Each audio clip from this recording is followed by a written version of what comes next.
संविधान बदलने वालों, पहले अपने आप को बदल लो। संविधान बदलने वालों, पहले अपने आप को बदल लो। जो चलते आया है वही चलेगा।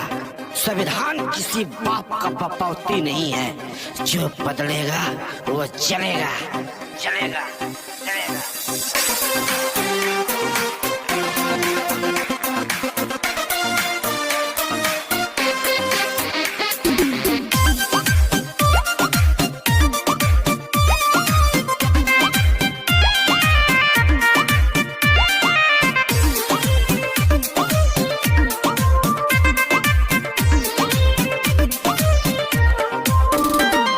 छेड़छाड़ करोगे संविधान से, छेड़छाड़ करोगे संविधान से, नाम जोड़ देंगे बेईमान से, नाम जोड़ देंगे बेईमान से।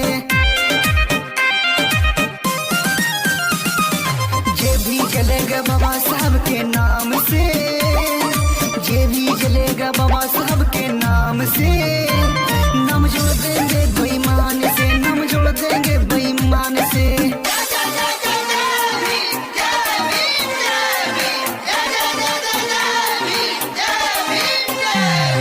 मर जाओगे मिट जाओगे, मर जाओगे मिट जाओगे, कई जन्म ले लोगे। क्या लगता है तुमको, क्या लगता है तुमको, बाबा साहब का कलम ले लोगे? नामुमकिन है।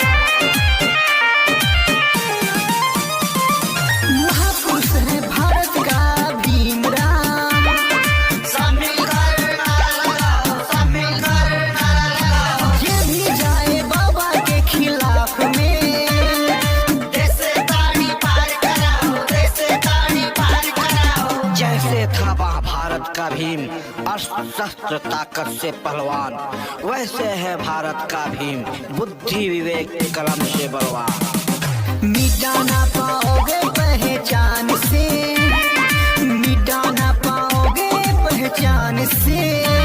नाम जोड़ देंगे बेईमान से, नाम जोड़ देंगे बेईमान से। छेड़छाड़ करोगे संविधान से, छेड़छाड़ करोगे संविधान से।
अनुशासन लाए, शासन हटाकर अनुशासन लाए, अपने दम पे संविधान बनाए।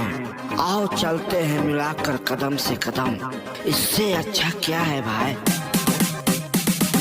गलत लफ्ज निकालोगे जुबान से, गलत लफ्ज निकालोगे जुबान से। नाम जोड़ देंगे बेईमान से, नाम जोड़ देंगे बेईमान से। छेड़छाड़ करोगे संविधान से, छेड़छाड़ करोगे संविधान से। नाम जोड़ देंगे बेईमान से, नाम